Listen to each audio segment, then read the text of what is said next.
might have at some point in time in your life walked into a room and just had a weird feeling or an off feeling about the energy in that room. You don't even need to be an empath in order to be able to pick up on this energy. So in today's video, I'm going to be chatting about how to know when you need to do an energy cleanse and different ways that you can do it. And really, everything is made up of energy. We are energy. Our thoughts are energy. Every single object that you have in your house is a form of energy. Negative energy can have you feeling weird or like something is off. You might even have a heavy feeling, or you might feel really tired. And if you're an empath or really sensitive to energy, you're gonna feel this a lot. You might feel the need to cleanse the energy in your house or even with yourself on a regular basis. You might feel really overwhelmed in crowded places where there is a lot of different energy happening, as well as crowded and cluttered spaces in rooms. So when we think about it, if each object is made up of energy and we have like a million different objects in our house, ones that carry good memories, ones that carry maybe not so great memories. Honestly, one of the main things that I ask myself when I'm clearing out clutter is whether the particular object that I'm debating to keep or get rid of, whether it holds a positive memory or whether it is more of a traumatic or bad experience associated with the object. So what's important to remember is that negative energy can come in a number of different ways. It doesn't always have to come from an object. It can also be after you've had maybe a really heated argument with a significant other. The energy will feel just really heavy and it'll be very, very unsettling. And I'm not sure if you've had this before, but after an intense disagreement or an argument, if you've just felt drawn to do something to uplift the environment or the space in your home. And on a different level, stagnant energy can even come after a period of sickness that you might have had. So if you've been feeling down and out for maybe the past 5 days, there's going to be a lot of stuck energy that is in your environment. I'm sure you might be able to relate to the feeling of after you're done being sick, how great it feels to wash all the sheets, wash the blankets, open the blinds, open the windows to get all of that good fresh air in. Not only is that really good on a physical health level to get some fresh air in after a period of sickness, but it's also really good for your energetic body, really helping to get moving the sickly and stagnant energy. Aside from that, how else would you know when it's time to cleanse? You might feel the urge to cleanse and clear the energy in your home at a change in season. So I know a lot of people do spring cleaning and it just feels so good. It feels like new energy is coming in because a new season. You're gonna also want to cleanse your energy after you've had a bad day. Let's say you have a bad day at work and your energy field is feeling pretty stuck and stagnant or heavy, and you come home and you receive more heavy energy. So you're gonna wanna clear the energetic field after you have a bad day. So something else to remember too is the effect that other people's energy field will have on your own personal space. So what I mean by that is having other people's energy in your home. So if you're having visitors, you're gonna wanna make sure that you cleanse the energy before the visit and after the visit. Another time that you're gonna want to cleanse your space is if you are moving into a new place. So if there were people that were occupying that space before you moved into it, you just want to make sure to clear any energy that was previously there. Almost like creating a blank canvas when it comes to your energy, but for your new home. You wouldn't want to start on a canvas that somebody else had already painted. This also goes for when you receive secondhand things. So objects carry an energy from the previous owner. When you are buying secondhand things, you want to make sure and clear the energy. just to make sure that you're not bringing anything funky into your home. So all of these things should really be treated as like maintenance on a car. So you wouldn't want to go and just take your car to the repair shop when something goes wrong. You want to still do the oil changes on it, and you still want to do the maintenance. The same thing with our energetic field. We don't want to just start to cleanse our energy when something goes wrong. So let's go over ways that you can cleanse the energy of yourself and in your environment. First one is clearing out clutter in your space. This really goes back to what I was talking about before with the spring cleaning. Like, it just feels really good to clear out stuff that no longer serves us, and so that we can receive new energy. Clearing away all of those things that no longer serve you, they don't bring you peace, and they're really not contributing to your life in any way. Like I was saying before, with objects that carry bad experiences with them. This might be a gift from an ex that maybe you had a really bad experience with, and opening the windows in your house so that you can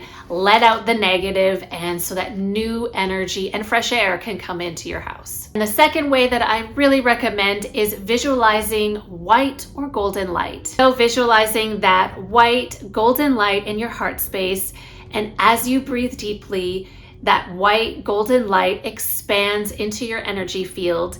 And as you keep breathing, having it expand into your environment. And you're gonna wanna set the intention that all the stagnant energy clear out of your space. And that brings me to my next point of setting the intention for the energy that you want in your space. What type of energy do you want in your space? How do you want your space to make you feel? For an example, the bedroom for me is a place of sanctuary, so I like to have really calm colors in there, nothing too loud. I don't like to have a lot of clutter, and I definitely don't have a TV or computer or desk or anything like that in the bedroom, because that is the place for peace and relaxation. If you have trouble sleeping, it might be because you have too much chaotic energy in your bedroom. So you might try clearing some of the clutter that might be in your room, and also getting rid of all electronics. I do have one electronic in that space, and that is my phone, which I probably should have it outside of our bedroom, but I like to have it in our room just in case of an emergency. So other than that, no computers, no TV, I don't have any of that in my bedroom. That is really one of my spaces in the house that I go to seek peace, solitude, and get away from any negativity. So the next thing that you can do to cleanse your energy is to burn sage or Palo Santo or any other herbs. The recommendation would be to burn sage first to clear out all the negative energy, and Palo Santo to allow in the positive energy. Herbs in general have been used for centuries to help with clearing out negative energy. It's also been used for a lot of traditional rituals that different cultures have. And actually, I've recently been drawn to burn Palo Santo. I just did it last night. I've been drawn to burn that a lot more recently. This is what it looks like. It smells, I don't know how to describe it, but it smells really good. If maybe you just had a negative event or something like that that happened in your home, you might burn the sage to clear out the negativity, and then follow it up with the Palo Santo to allow for positive to come in. Just a quick rundown on how to burn the sage. You want to make sure and open windows so that the negative energy can get out of your house. Make sure you have a container for the ashes to drop down to. You might even want to get a fan or a feather. Some people use those little hand fans or the feather to disperse the smoke into all the corners of the house. Light the sage for at least 20 seconds to make sure that you get a good burn on it. Make your rounds around the perimeter of each room in your home. I tend to like to start from the furthest room away from the front door. So for me, that would be upstairs in our bedroom. I start there, make my way around the upstairs, then I go downstairs, and then towards the front door. I do set intentions before this, and it just depends on what the situation is for what the intention is. I basically visualize a broom sweeping everything, all the negative debris out the front door. Next thing you can do is place crystals in strategic places in your house. To learn more about this, you can look up feng shui and crystals. That will tell you where the best place for crystals should be according to the feng shui principles. For me personally, I love having black tourmaline at my front door to prevent negativity from coming in the front door. I also have black tourmaline in the 4 corners on the exterior of our house to protect our house from negativity. Wearing or carrying crystals can be really beneficial to help ward off that negative energy, so to protect your energy and to cleanse it. Another thing you can do is cleanse your house with sea salt. You can mix sea salt in with water and have it in a water bottle, and you can mist around your house. I really like that way. You could also put sea salt in a dish on your altar, and this also is helpful if you have those pink Himalayan salt lamps. And you can also actually cleanse some of your crystals with salt. I would just be careful of this because you want to make sure that the crystal can withstand a salt cleanse. Some crystals you should not put in salt. You can also use essential oils. Some of them have a really uplifting, clearing type of energy with them, like lemon or citrus.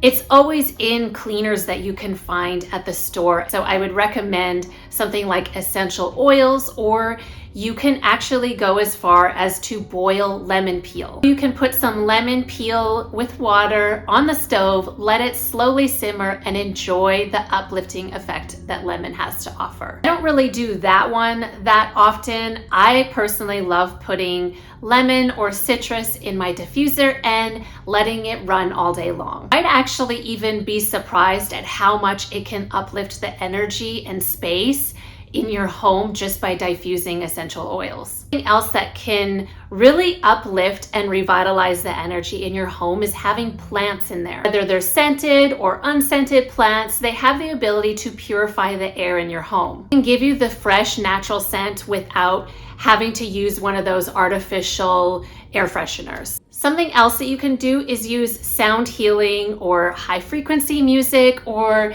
that really relaxing stress relief music that you see all over YouTube. Sound healing really does have the ability to bring the energy back to center and back to balance. It can harmonize all of those misaligned energies. I'll tend to reach for this option when the energy in our house feels really chaotic and stressful. A lot of times my son will show signs of agitation or being overstimulated, and this is exactly the perfect time for when I reach for those stress relief music or the nice soothing sounds. And something that I would recommend is going with what comes to your mind. What is your intuition telling you? So obviously you're not going to be doing all of these things every single day. So I think that what's important is noticing what you're being drawn to that particular day. It becomes much harder for the negative to get in when we do regular cleansing. And this really can be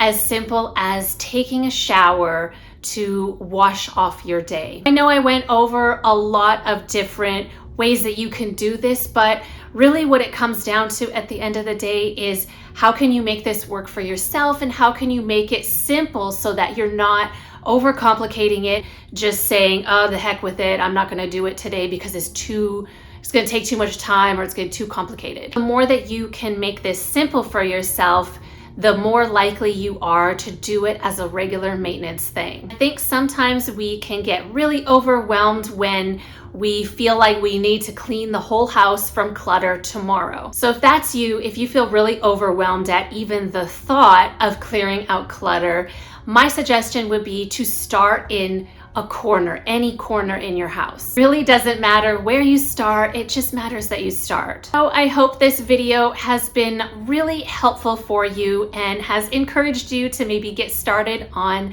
cleansing and clearing your energy and your environment. Like I've been doing in my past videos, we're gonna do a little card pull. I was feeling drawn to this deck, Archangel Oracle cards. And I'm just gonna get them out here. Oh my gosh, I can't get the book out. It's like stuck. Okay, I am gonna get the book out. There we go. Okay. So let's see, what do we need to know at the end of this video? I actually had some Archangel visualizations today. It was really quite beautiful. I did a short meditation. It was really beautiful. Okay. Let's see. I have no idea what card I'm going to pull. Okay, you are safe. Archangel Michael, I am protecting you against lower energies and guarding you and your loved ones and home. Oh yes, I did not talk much about protecting the energy in your home, and that's where Archangel Michael comes in. He is like the protector for your energy. So if you ever feel like you need to protect yourself from negativity, cut energy cords, Archangel Michael is the archangel to call upon. So let me just see what it says in the book. Ah.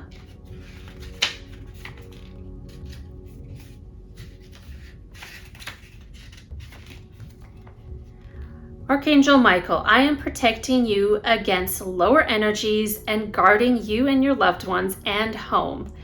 Additional message. Let go of worries as I'm surrounding you, your loved ones, home, and possessions with powerful, loving light. This light repels lower energies and attracts loving experiences. Focus on this light and love instead of on fear, as you'll attract the objects of your focus. With your mind free of fear, you have additional time and energy to devote to your life's missions. You are free when you are fearless. Know that you are safe at all times and that my protection is flawless. Working with Archangel Michael. Michael's chief role is to escort away the lower energies of fear. If you become worried or anxious, mentally ask Michael to bring you peace. You can also ask that he clear your home, office, vehicle, or community of toxic energies. After you call upon Michael, you'll likely notice a warm feeling. That's because he has a fiery warrior spirit.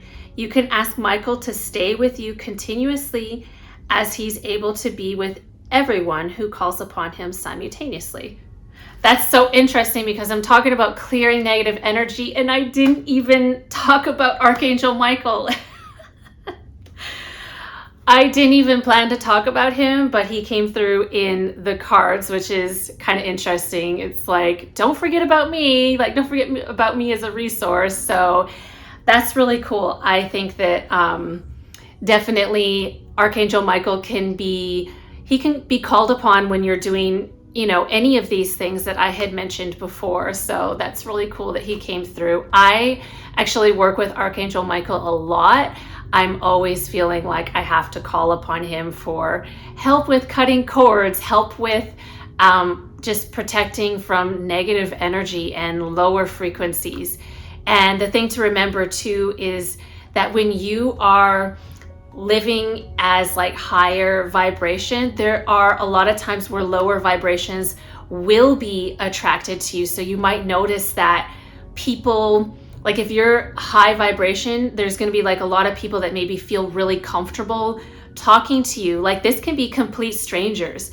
I've had this happen multiple times where a complete stranger will just spill, like something so intimate of, their life experience to me.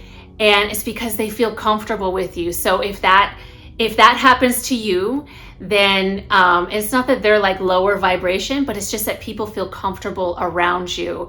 And I do know that also when you are living in high vibration. Yes, you're going to attract people of high vibration, but also lower vibrations tend to want to grab onto you as well.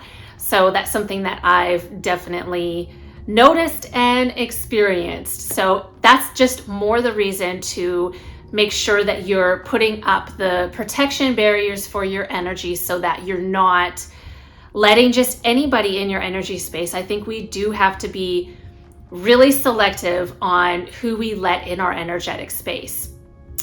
So that was wonderful. I love that message. And I hope that it was extremely valuable for you.